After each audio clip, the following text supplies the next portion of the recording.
I think it was after that first year I declared to be a poli-sci major with a minor in international studies. And then, the first year you're basically just taking basic courses, but I started to take some poli-sci courses, and I got introduced to my mentors who really turned me on to international studies, which was Dr. Taki, who was from Sierra Leone, and Dr. George K. Clea, who happened to be my academic advisor and mentor from Liberia. He actually ran for the president of Liberia against Sirleaf Johnson. But they really opened my eyes to international affairs, really got me pumped up in terms of pursuing, a master's degree in international affairs. They really, helped me and guided me. I was able to get an internship at the Carter Center during my senior year. And so when I graduated Morehouse College, I went to Morehouse College on the ROTC scholarship. So I left the Air Force Academy, and that's how I was able to sort of get into more, without paying. So, which means I had to be obligated. After my 4 years, I'm supposed to go active duty.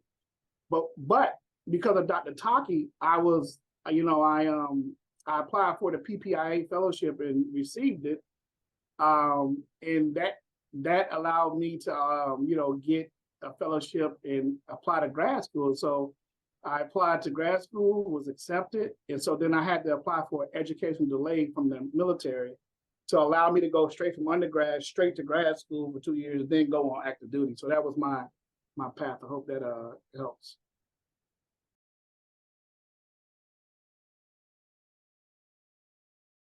Fast forward to, senior year, trying to figure out everything, one, you just want to make sure you get the degree, you want to get the degree.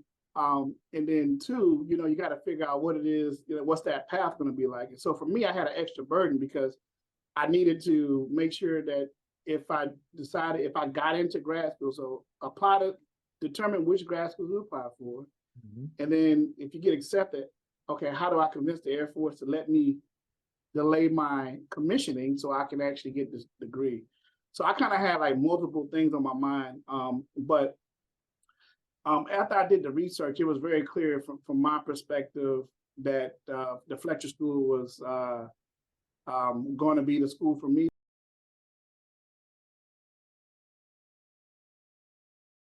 Obviously start by saying networking. You have got to be comfortable building out networks, tapping into what you already have that you may not think, and building upon that in your current space and looking forward. So interpersonal skills are key and essential. What I would say as like a close second would be, having some flexibility. So my thing is this, is that when you're entering into spaces that you may not be comfortable with, you have to almost be in a mindset of just embracing it, right? And it doesn't defeat you because you help yourself say, look, this is all new. There's really no template for it. So guess what? It gives me an opportunity. So then your mindset becomes more, I think everything's opportunity at this point. You know what I mean? Versus the opposite way. And then you begin to really, particularly if you're a creative person, you start to say, okay, well, this is an opportunity. Like everything becomes an opportunity. And then you find yourself really taking advantage of the place, where you are in the situation, and really kind of pursuing your objectives. And so the other piece is kind of understanding what your objectives are, kind of where you want to see your career go, what type of interest, and then through your network, identifying who those subject matter experts are and having conversations with them to be open. So basically, be open to just having discussions with people about their paths, right? And that's a certain level of skill set: critical listening, critical thinking, and then the most important skill set I think that's useful no matter where you are and what you're doing is really focusing on being analytical with the critical thinking and critical listening skills, because at the end of the day, you need that skill set to produce paper You need that skill set to be able to articulate your ideas to a customer, to a client, to a decision maker, and you need to be able to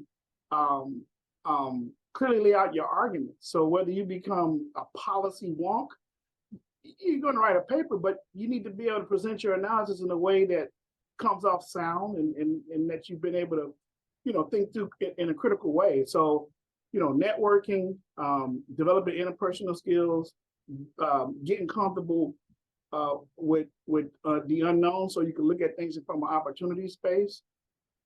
Talk to as many people that are subject matter experts, and then combine all that to be able to hone in on your critical thinking, critical analysis.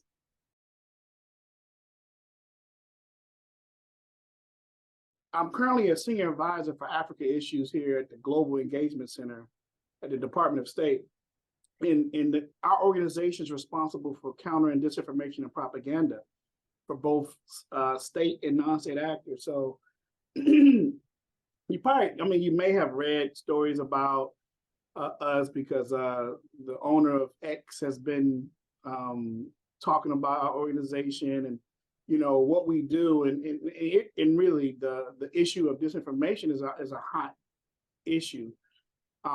Unfortunately, in our politics, it's really become an issue. So my organization has been thrown out there and included in all sorts of news articles and on the Hill, testimony, things like that. But my area of expertise is really has been focused on Africa and looking at across the U.S. government and across the globe for allies and partners and how we counter disinformation and propaganda together. So that's kind of my role right now. But in terms of how I got here, after grad school, I ended up going to fulfill my military obligation. I was an intelligence officer in the Air Force, and I did that for a few years and until my obligation was up. And then I got off active duty, kind of went into the reserves as a foreign area officer, which was very interesting as well. But when I left, I was like, hey, what am I going to do with my life? So I applied for a job at the Department of Justice. I was there for a little bit, for about a few years, working counterterrorism issues out of the District of Columbia, actually, who has jurisdiction for things that happen overseas to U.S. citizens or businesses. So it's a very unique to take my intelligence community background and apply it in that mission set. So that was very unique. And I did that for a few years, and then I joined the Special Operation Forces community. I did that for a while. Not a lot that I can say about that experience here, but it was very unique in terms of everything. But I spent a lot of time in very interesting places on the ground, doing very interesting things on behalf of the government. And right around the time that I think that moment that you saw on TV when President Obama announced that Osama bin Laden had been dealt with, it was around that time that I transitioned from where I was into the Department of State. So that was around 2011 timeframe. I left the Special Operations community and joined the Department of State. And so what was interesting is that out of grad school, when I joined the military during my first term, my first deployment was unique. It was actually a deployment not in a traditional Air Force role. I was supporting a peacekeeping mission in Sarajevo, Bosnia. And how does this tie back? Well, in undergrad, I wrote my thesis on, is NATO still relevant in the post-Cold War era? And I looked at Bosnia and Kosovo as case studies.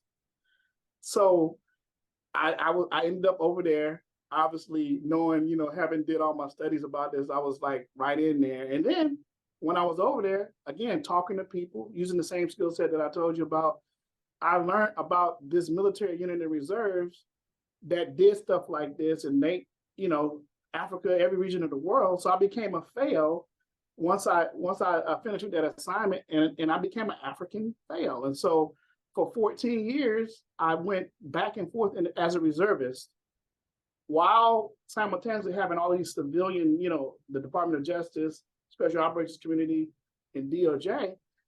I would travel to Africa. I was an Africa expert, foreign area officer. So all of my stuff ended up tying together, but it was not like planned that way. It just happened that way through the skill sets that I found, like having conversations, networking, talking to people, trying different things. Like I could have said, oh no, I want to go do the traditional Air Force deployment. I could have went to Saudi Arabia, Iraq, Afghanistan, but I saw something that was new, and I said, let me just try this. And it led to one thing led to another. So